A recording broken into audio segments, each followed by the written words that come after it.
There was the vote just a few weeks ago on background checks in the Senate. It was shot down. We got our vote, hooray!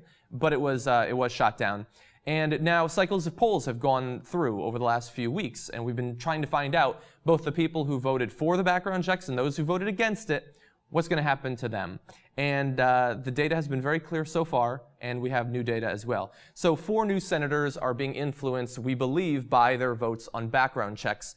2 in Louisiana, 2 in North Carolina, and it could not line up better. I love these results because it so clearly shows what happens when senators vote with their desired campaign donations rather than the will of the people. So we've got, let's do Louisiana first.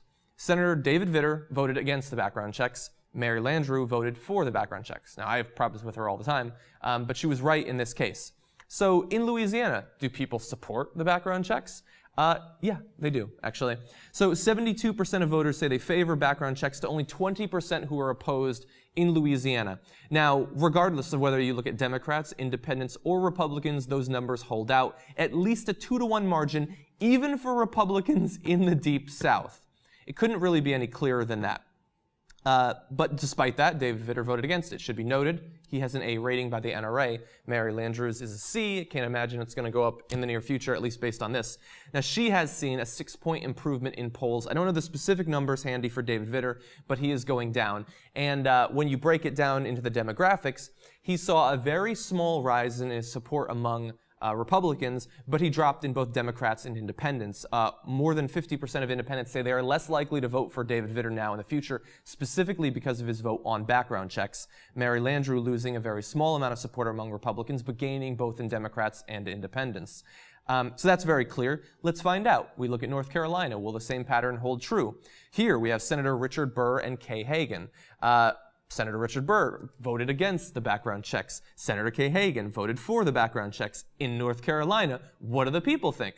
Well, the people supported, actually, 73% saying they support background checks with only 22% opposed, almost the same exact numbers within a margin of error from Louisiana.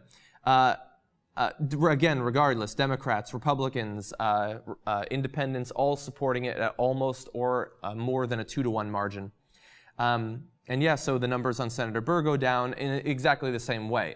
When you vote against the background checks, a small number of Republicans will support you, although bear in mind these are Republican senators, for the most part, that are doing this, so they would have had that support anyway, and they're losing out among independents and Democrats.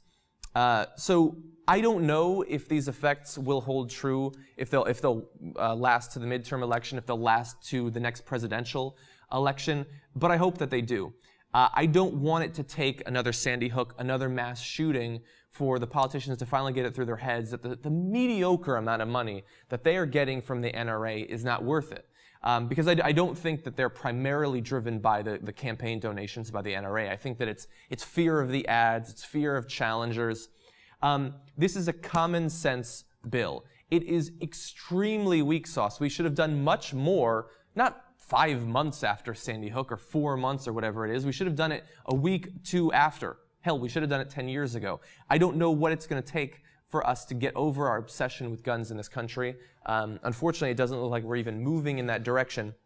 But I have hope, and I have to say it's somewhat disheartening, the level of support that the average person has for guns. Just people that I know, friends that are otherwise fairly liberal, just go crazy when you talk about any restrictions on guns, as if to limit the number of bullets in a clip or the particular models of guns that you can buy is to say you can't have any guns. I got news for you. If the most hardcore, most liberal, most progressive gun bill had passed the day after Sandy Hook, you would still be able to go hunting. You'd still be able to shoot an intruder with a pistol or a shotgun. Very little would have actually changed. And so it's unfortunate that we weren't able to get any actual work done on the federal level.